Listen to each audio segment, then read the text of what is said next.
Bismillahirrahmanirrahim. Assalamualaikum warahmatullahi wabarakatuh. Alhamdulillah, Allahumma salli ala Sayyidina Muhammad ibni Abdillah wa ala alihi wa sahbihi wa man tabi'ahu wa mawalah. Allahumma faqihna fid din wa 'allimna ta'wil warzuqna fahmal mursalin. Allahumma aftah lana futuhal arifin bihaqqi sayyidil awwalin wal akhirin wa alihi at-tayyibin at-tahirin wa ashabihi al-mayamin wan nabiyyin was siddiqin was syuhada was salihin wal malaikatil muqarrabin wal ulama'il amilin wal awliya'is sholihin. Bang Alvin Firdaus beserta seluruh tim yang ada di Pontianak, tim yang ada di Riau, bapak, ibu, abang, kakak, adik, sahabat semua, mudah-mudahan selalu dalam keadaan istiqomah iman dan Islam, sehat walafiat zahir dan batin, diberikan Allah Subhanahu wa taala kekuatan, senantiasa di dalam rahmat Allah, dalam ridha Allah, dalam kasih sayang Allah Subhanahu wa taala. Amin ya rabbal alamin. Tema kita pada malam hari ini adalah saat hidup terasa sial. Bangun pagi, tiba-tiba tidak terdengar suara jam waker, sudah terlambat. Kendaraan di start, nggak hidup, rupanya baterai sudah soak.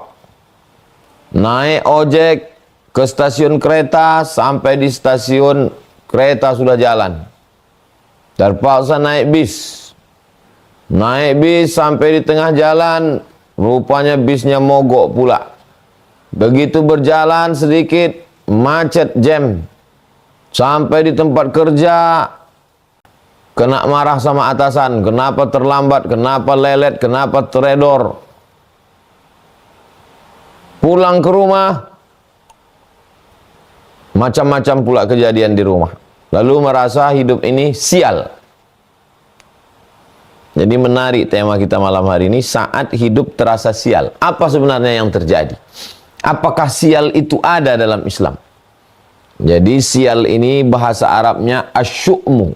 Alif, lam, shin, waw, ada hamzahnya di atas, mim. Asyu'mu, artinya sial. Jadi sial dalam Islam itu menjelaskan bahwa dalam ajaran Islam asyu'mu, sial itu adalah tradisi jahiliyah dan Islam melarang itu. Pagi kalau dia mau pergi bekerja, dia ambil batu. Orang jahiliyah ini mengambil batu, lalu dia lempar burung yang ada bertengger di atas pohon. Dia lempar, lalu kemudian kalau burung itu terbang ke arah Yaman, maka berarti Yaman artinya beruntung. Lucky. Get lucky. Kamu mendapat keberuntungan. Kalau bahasa Melayunya bertuah. Kalau burungnya terbang ke arah Syam,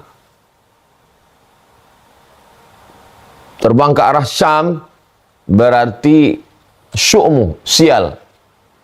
Jadi dia tidak pergi hari itu. Istrinya bertanya, kamu tidak pergi dagang hari ini, nggak jualan? Kata dia, hari ini hari sial. Jadi kalau gitu kita nggak usah pergi. Maka orang yang meyakini ada kesialan itu termasuk dalam tatoyur namanya. Tatoyur diambil dari kata toir. Toir artinya burung, menggantungkan takdirnya hari itu kepada burung.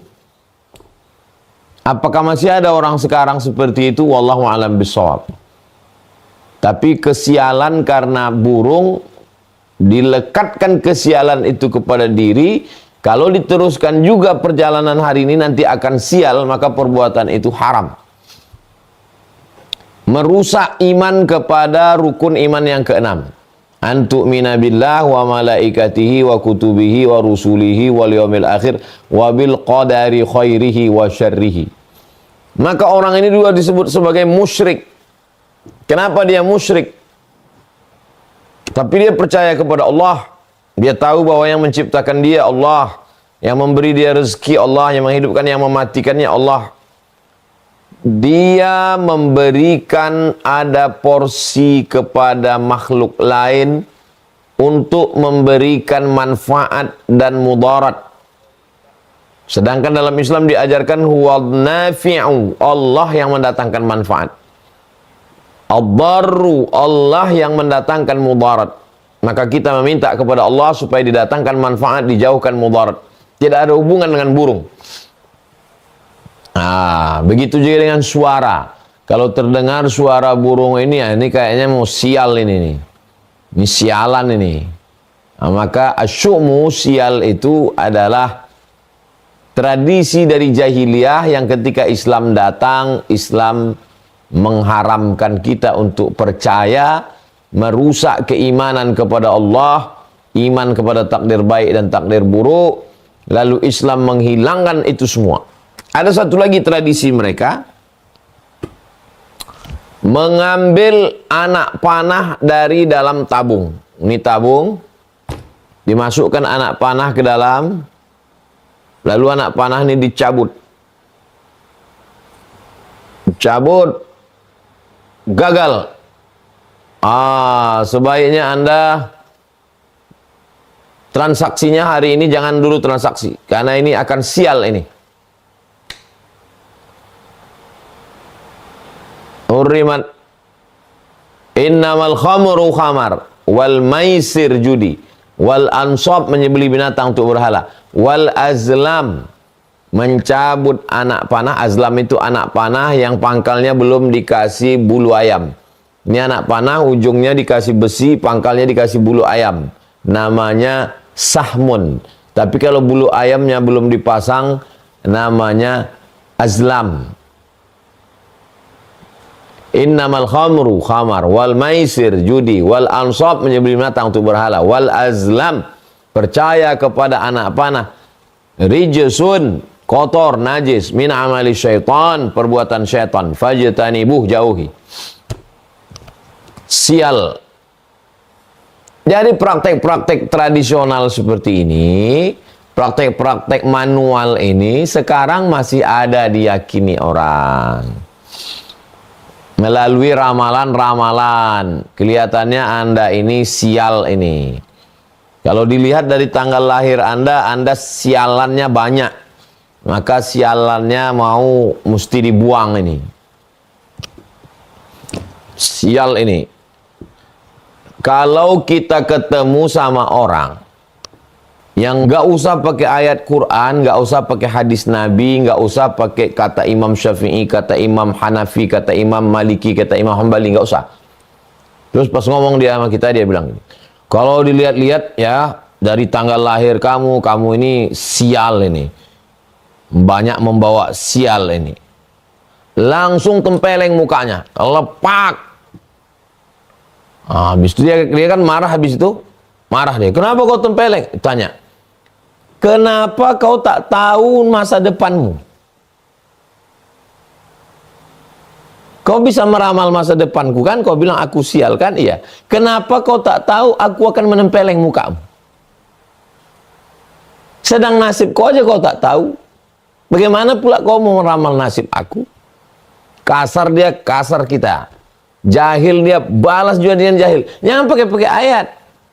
Rasulullah mengajar, tak mempan, pak mukanya. Saya karena belum pernah aja jumpa orang meramal saya. Kalau diramalnya saya, kalau dibilangnya, kalau saya lihat-lihat ini Ustadz, kayaknya Ustadz banyak sialnya nih. 2 kali saya katakan, pak sekali. Kenapa kau tak tahu bahwa aku akan menempeleng kau?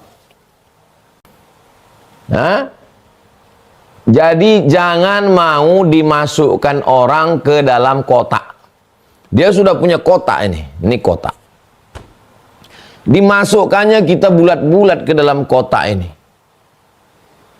Dihipnotisnya kita entah apalah kata dia. Jangan mau dimasukkan ke dalam kotak. Masukkan pula dia balik ke dalam kotak kita. Memang dia aja yang punya kotak. Kita pun punya kotak juga. Aku pun punya kotak. Kau pun bisa juga aku masukkan dalam kotakku.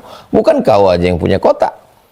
Itulah pentingnya kita berilmu, punya keyakinan, punya kepercayaan diri bahwa dalam Islam tidak ada yang namanya sial. Lalu kemudian setelah kita pahami ini, sial karena pohon kayu. Jangan ditanam pohon kayu ini, nanti akan mendatangkan sial. Sial karena burung. Jangan pergi kalau burung terbang ke sini, kalau terdengar suara burung, sial. Sial karena hari. Jangan begini, ini hari sial. Sial karena bulan. Jangan melakukan ini di bulan ini sial. Maka ketika Islam datang, dihilangkan ini semua. Tapi ada beberapa hadis, digabungkan beberapa hadis, lalu kalaupun sial, kalaupun ada sial itu, kata Nabi SAW, sial itu pada 3. Yang pertama, al-mar'atu, perempuan. Yang kedua, wad-dabbatu, hewan tunggangan. Yang ketiga, al-manzilu, rumah. Loh, tadi katanya nggak ada sial. Ini kok mah ada sial 3? Pahami dengan baik. Yang pertama, al-mar'atu, perempuan yang sial. Maksud perempuan sial di situ adalah karena perbuatannya. Dia berselingkuh, dia minum khamar, dia pakai narkoba. Jadi sialnya itu karena perbuatannya. Kalau dia bertaubat, at-taibu minadz-dzambi kama la dzambalah. Orang yang bertaubat sama seperti orang yang tidak berdosa.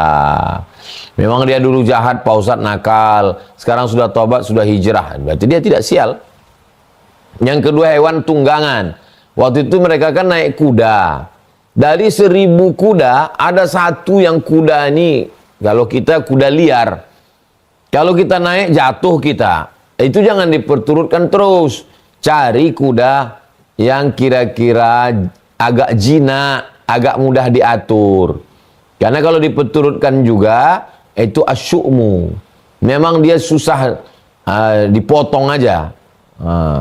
Kambing pun juga begitu, ada satu kambing yang nakal. Ayam pun kadang ada juga model begitu. Diusir, dihalau, masuk juga ke rumah. Ayam begini ini dipotong. Kemudian al-manzil.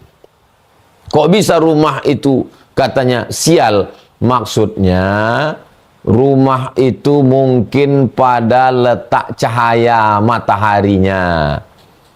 Nah, itu yang dimaksud. Jadi tidak ada unsur magis, tidak ada unsur gaib-gaib. Karena kita sudah mengembalikan semuanya pada kuasa Allah. La tataharraku dzarratu illa biiznillah. Tidak ada sesuatu pun yang bergerak di atas muka bumi ini kecuali atas kuasa Allah Subhanahu wa ta'ala. Innama amruhu idza arada syai'an ayaqula lahu kun fayakun. Kalau Allah berkehendak, maka segala yang kau katakan tadi sial ini hilang semuanya atas kuasa Allah Subhanahu wa ta'ala. Berkat syafaat Nabi Muhammad SAW, berkat surat Al-Fatihah, berkat zikir-zikir, berkat surat Yasin, berkat tahlil, berkat sedekah. Nah, ini semua. Jadi jangan merasa ada unsur lain, i'tiqadu, suatu keyakinan, wusulil makruhi, ada sesuatu yang makruh, yang tidak disukai, yang tidak disenangi, ilaika, terjadi pada dirimu, bisa babin yattasilu bika, disebabkan oleh suatu sebab yang berkaitan denganmu. Nah, inilah tadi terkait dengan burung, pokok kayu, dengan nama, dengan bulan lahir, dengan tahun lahir, dengan astrologi, perbintangan, astronomi. Astrologi baik, ilmu falak, tak masalah. Yang masalah ini adalah astronomi baik, tak salah. Yang salah ini astrologi, perbintangan. Kalau bintang Anda ini, hari ini Anda sial, maka disebut dia dengan syirik. Syirik artinya syirik, la syarikalah, tidak ada sekutu bagi Allah Subhanahu wa taala. Sedangkan dia meyakini ada selain Allah. Kita umat Islam mengatakan la ilaha illallah, tiada Tuhan selain Allah Subhanahu wa taala. Nah, ini sudah kita bahas secara mendalam tentang asyu'mu ini, tentang sial. Jadi jangan lagi berkata, ini kayaknya aku sial nih gara-gara kemarin nabrak kucing ini. Habis nabrak kucing itu memang sial terus ini. Apa pula hubungan kucing sama takdir? Berarti bertambahlah Tuhan kau kucing. Samalah sama orang Mesir zaman jahiliyah, ada Tuhannya kucing.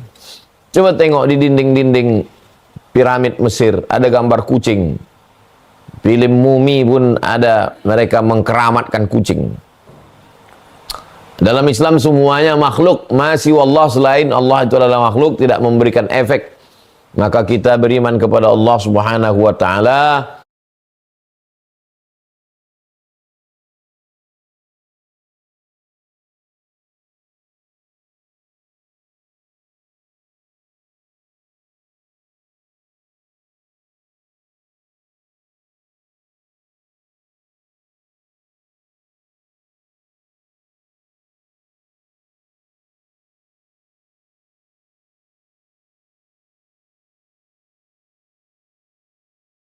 Maka matangkan sifat 20 wujud qidam baqa mukhalafatu lil hawadisi qiyamuhu binafsihi wahdaniyah qudrat iradat ilmun hayat sama basar kalam. Nah, ini tentang sial. Nah, setelah jelas tidak ada yang namanya sial dan sialan dalam Islam, lalu bagaimana kalau terjadi pada diri kita setelah bekerja di suatu tempat tidak nyaman, setelah pindah di suatu rumah, apakah tempat kerja itu sial, atau rumah itu sial, atau kalau dia menikah suaminya itu sial, atau istrinya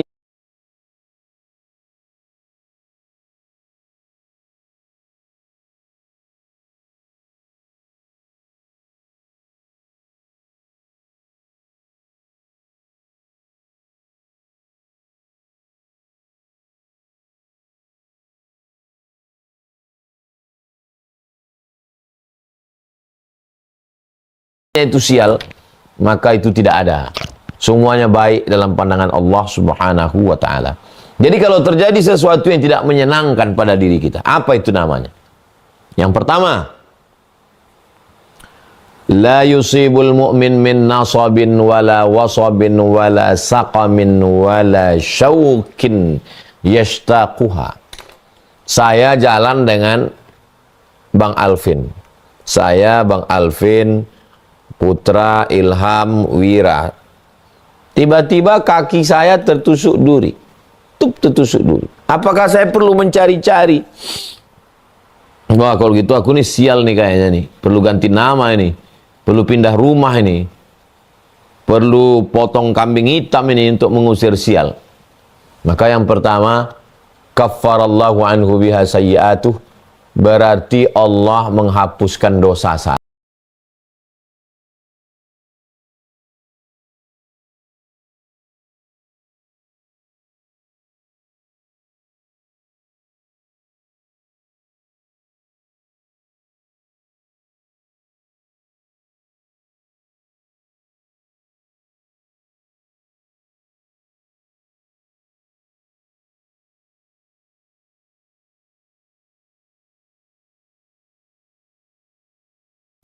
Coba lihat bagaimana Islam membangkitkan semangat orang. Yang sebelumnya orang menganggap dirinya sial, rumahnya sial, tanggal lahirnya sial, dirinya pembawa sial, sehingga memberikan efek negatif pada dirinya. Maka Islam datang, tidak ada itu yang namanya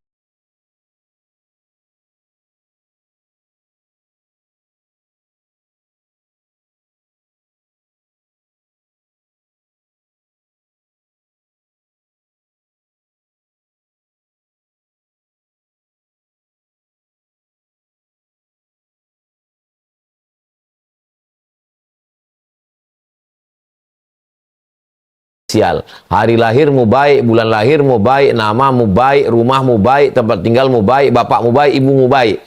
Karena kau adalah makhluk yang diciptakan Allah. Kalaupun terjadi sesuatu yang tak menyenangkan hatimu, Allah menghapuskan dosa-dosa. Jadi yang bangkit adalah aura positif.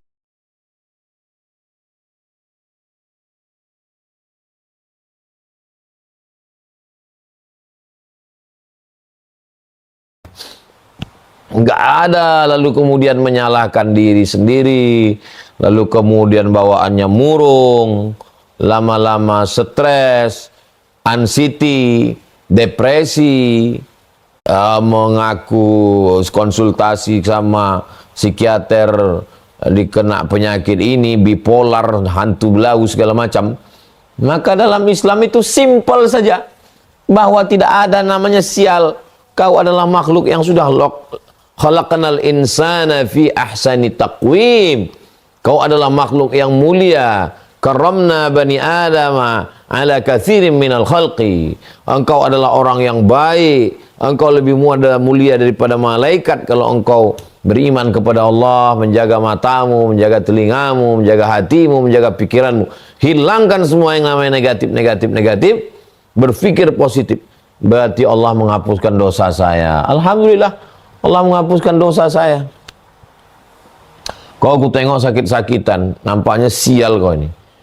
Pertama, rumah kau sial, kucing yang kau pelihara sial, tanggal lahirmu sial, bulan lahirmu sial, lakimu sial, binimu sial. Itu anak kau yang lahir terakhir itu tuh agak bawa sial itu. Negatif semua. Melihat anak, melihat istri, melihat rumah, melihat sial semua. Tapi begitu Islam datang, nggak ada tuh yang namanya sial-sialan. Semuanya baik. Kalaupun kau sakit, Allah ingin menghapuskan dosa-dosamu. Itu poin yang pertama. Poin yang kedua, ketika hidup merasa sial, kenapa apes terus?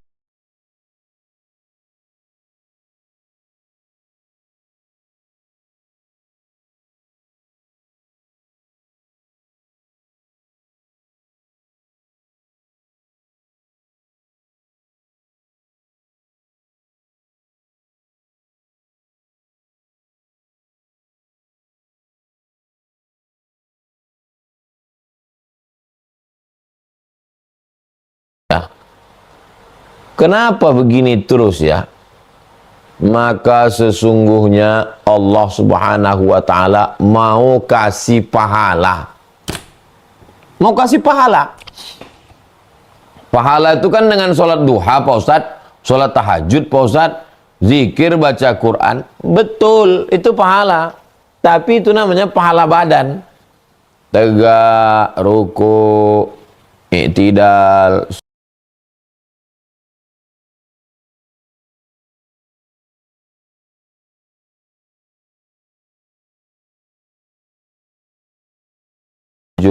itu namanya pahala badan. Pahala itu kan baca Quran Pak Ustadz, itu namanya pahala lisan. Bismillahirrahmanirrahim, pahala lisan. Subhanallah, subhanallah, alhamdulillah, alhamdulillah, Allahu akbar, subhanallah bihamdihi, subhanallahil azim. Itu namanya pahala lisan. Yang namanya pahala itu kan Pak Ustadz bangun masjid, bangun pondok pesantren, bangun kelas, bangun asrama. Itu namanya pahala harta. Terus kalau kita jalan kaki tertusuk, tiba-tiba melayang batu dari atas kepala kita kena, tiba-tiba kita sakit, pahala apa?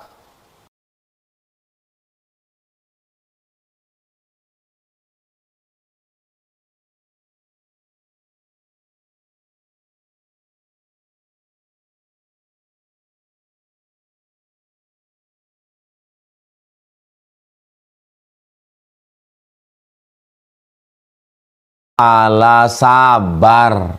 Itulah dia pahala sabar. Jadi kalau gitu dapat pahala itu melalui apa saja? Melalui 4. Pertama melalui badan. Sholat, tawaf, sa'i, jihad. Itu pahala badan. Yang kedua pahala lisan. Subhanallah walhamdulillah wa la ilaha illallah wallahu akbar wa la hawla wa la quwata illa billahil aliyil azim. Allahumma sholli ala sayyidina Muhammad. Pahala lisan. Yang ketiga pahala harta.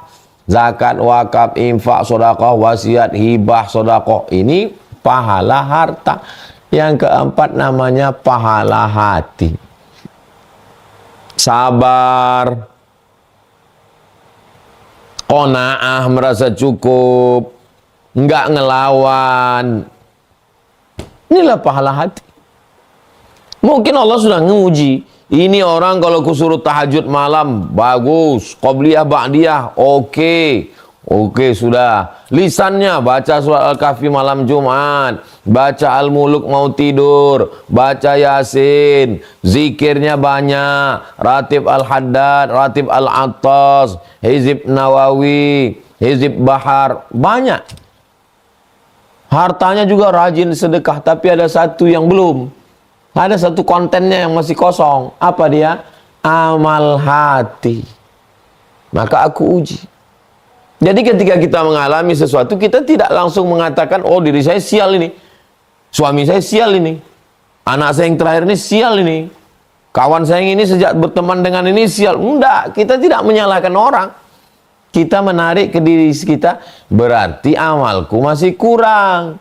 Ada satu amal yang aku belum. Amal apa namanya? Amal hati. Yang ketiga,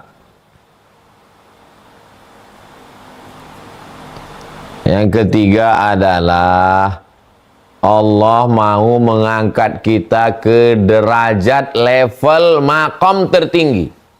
Ya ayyatuhan nafsul mutmainnah, wahai orang yang jiwanya sudah mutmainnah, tenang, irji'i ila rabbiki radiyatan mardiyah, kembalilah engkau kepada Allah radiyah. Ini makom yang tinggi, radiyatan mardiyah. Radiyah ridho, mardiyah diridhoi. Lebih dulu diridhoi atau ridho? Lihat bunyi ayatnya. Irji'i ila rabbiki radiyatan mardiyah. Kamu dulu ridho. Kamu dulu ridho, baru Allah menjadikan kamu ridho. Berusaha untuk ridho, berarti kita sedang naik level. Coba lihat sebelum hijrah dengan setelah hijrah. Coba perhatikan sebelum Islam dengan setelah Islam. Sebelum Islam merasa diri sialan, anak paling sialan, suami sialan, tanggal lahir sialan, tahun lahir sialan, keluarga sialan, generasi sialan, menyalahkan orang lain, menyalahkan diri. Tapi begitu Islam datang, ujiannya tetap datang. Tapi dia mengatakan, mungkin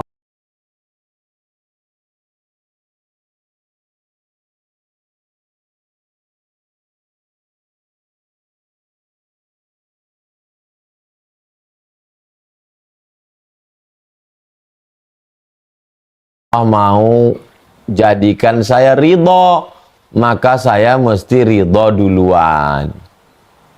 Saya ridho duluan. Saya bayar dulu DP-nya, baru nanti Allah ridho. Jadi Islam ini memberikan aura positif, membangkitkan semangat. Orang bayangkan kalau tidak datang Islam zaman jahiliyah dulu. Bangun pagi, menggantungkan nasib pada burung, menggantungkan nasib pada pohon kayu, menggantungkan nasib pada arah terbang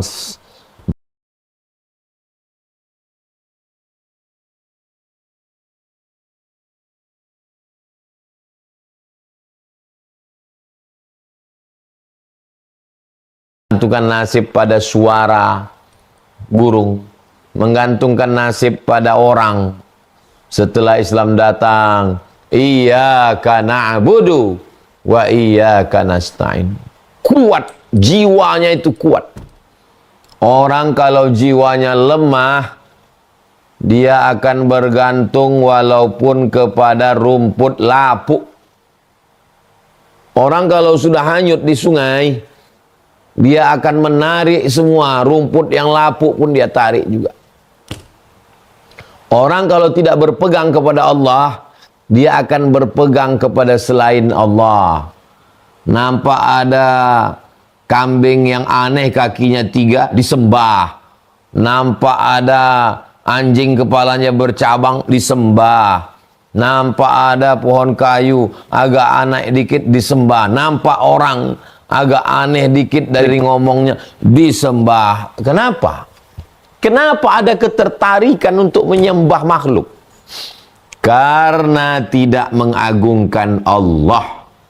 Maka setelah Islam datang, la ilaha, tidak ada satupun yang layak untuk disembah kecuali Allah. Kayu, batu, lembu, hantu, kuku, tidak ada satupun yang layak disembah. Mentauhidkan, memurnikan tauhid kepada Allah Subhanahu wa taala. Allahu Akbar. Inna salati wa nusuki wa mahyaya wa mamati lillah wajjahtu wajhiya alladhi fatara as-samawati wal arda hanifan musliman wa ana minal musyrikin. At-tahiyatul mubarakatus salawatut thayyibatu lillah. Mau berangkat bisnis, kerja, mau agreement, tanda tangan, tak lagi percaya kepada bunyi cicak, bunyi tokek, bunyi burung. Bismillahirrahmanirrahim, tawakkaltu 'ala Allah.